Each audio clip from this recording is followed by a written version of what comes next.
notre devoir n'est pas de redonner ce qui a été dit dans toutes les dénominations. Moi, je vous donne un exemple. Jusqu'encore dans mon temps, dans l'église baptiste, en 1948, j'ai été baptisé dans l'église baptiste en 48. Le mot pasteur n'existait pas. En 48, même parmi les méthodistes, les baptistes, dans toutes les églises libres, c'était le prédicateur, c'était toujours le prédicateur. Dans l'église d'État, c'était le pasteur, dans l'église d'État. Mais dans les églises libres, c'était le prédicateur qui a prêché la parole de Dieu. Et ça, c'est resté ainsi jusqu'à aujourd'hui. Aujourd'hui. Et c'est pour cette raison, je le dis, à cause des frères qui, dans tous les différents pays, ont de grands problèmes. On dit toujours, le pasteur, il est la tête dans l'église. Et le pasteur, et toujours le pasteur. Je suis reconnaissant à Dieu de ce que personne, jusqu'à aujourd'hui encore, m'a appelé pasteur. Personne. Je suis toujours frère Franck. C'est merveilleux. C'est merveilleux de ce que, en toutes choses, nous devons revenir à la parole et nous pouvons le faire. Laissez-moi lire quelques écritures et j'espère vraiment que tous les frères, dans tous les peuples, les langues, reçoivent dans leur cœur que ici il ne s'agit pas de savoir mieux les choses que les autres. Non, il s'agit de corriger, de savoir ce qui est correct, ce qui est vrai, et de trouver cela dans la Bible, dans son contexte. Que ce soit Paul, que ce soit Tite, que ce soit Philémon, que ce soit, quand Paul a envoyé ses frères, c'était pas pour établir un pasteur, mais quand Paul les envoyait, c'était pour établir des anciens. Et Paul, en tant que Paul, quand il a fini son exposé dans Actes des Apôtres, il a convoqué les anciens auprès de lui parce que ils avaient la responsabilité dans l'église locale. Tous les autres ministères sont au-delà de l'église locale, mais les anciens ont la responsabilité dans l'église locale. Bien-aimés frères et sœurs, j'espère que tous les frères et tous les frères dans le service comprennent bien tout de la bonne manière et me pardonnent. Si maintenant encore, je le dis ainsi, aussi à l'intérieur du message, en parenthèse, en guillemets, on dit toujours le pasteur, le pasteur, le pasteur, le pasteur, et le pasteur prend toute la dîme. Et dans chaque église du message, il y a deux, comment on appelle ça, deux caisses, l'une pour la dîme et l'autre pour l'offrande. Et la dîme est entièrement apportée dans la maison du pasteur, entièrement. Hein? Moi j'ai vu ça de mes propres yeux, La femme du pasteur, elle attendait après la réunion jusqu'à que le dernier ait quitté la salle et elle est venue avec une corbeille et elle a renversé toute la caisse dans son sac. Et ensuite, je l'ai vue de mes propres yeux, elle est repartie. La dîme appartient à sa place dans la maison de Dieu. Panier d'offrande. Et tous les frères dans le service doivent recevoir une partie de la dîme. Je dois le dire. Ils doivent recevoir leur part. Mais je peux pas rester. Nous ne pouvons pas servir le Seigneur avec notre vieille nature et notre vieille langue. Tout doit être régénéré, transformé.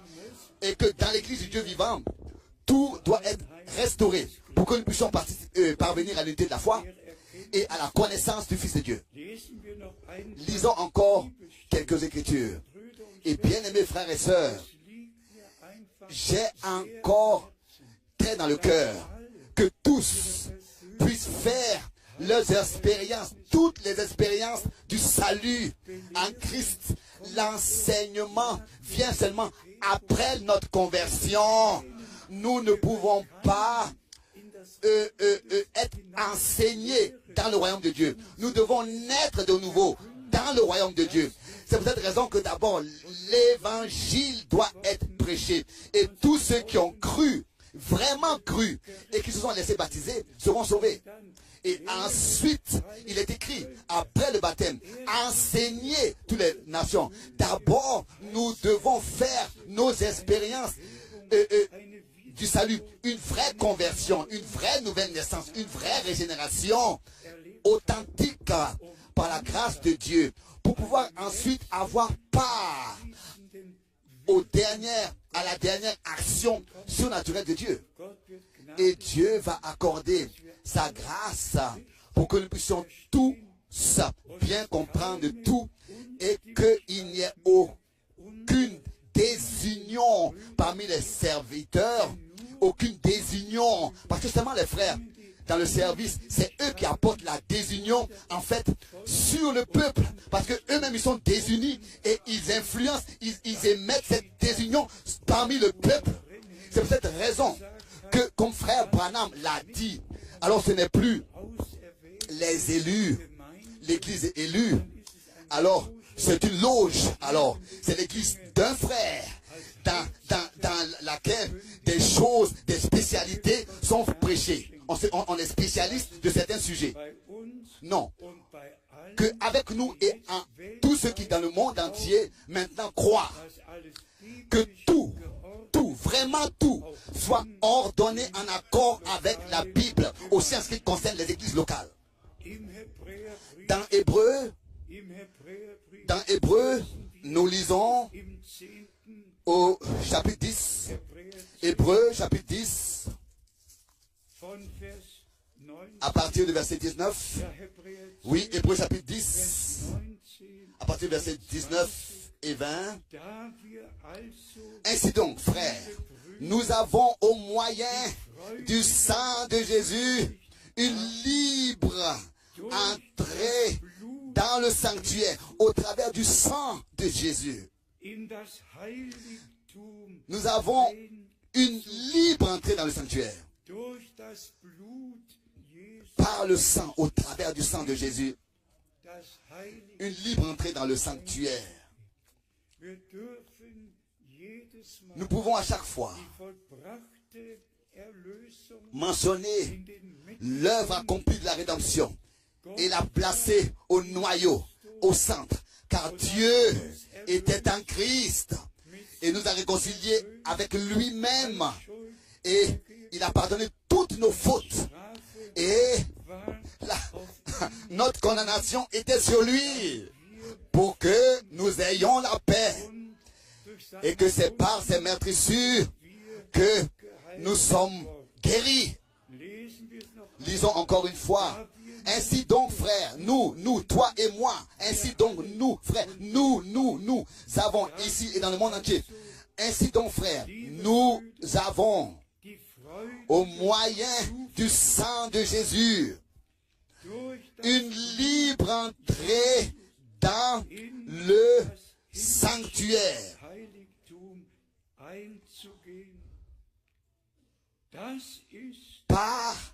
En allemand, ça, c'est la route nouvelle et vivante, le chemin nouveau et vivant qu'il a inauguré pour nous au travers du voile, c'est-à-dire de sa chair. Notre Seigneur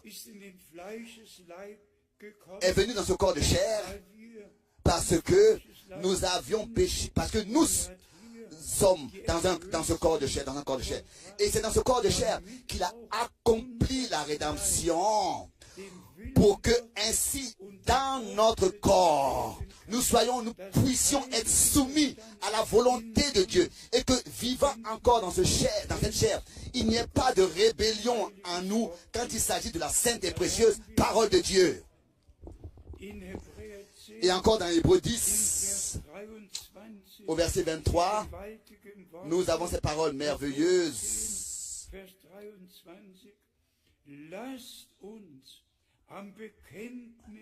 Verset 23. Retenons fermement la profession de notre espérance.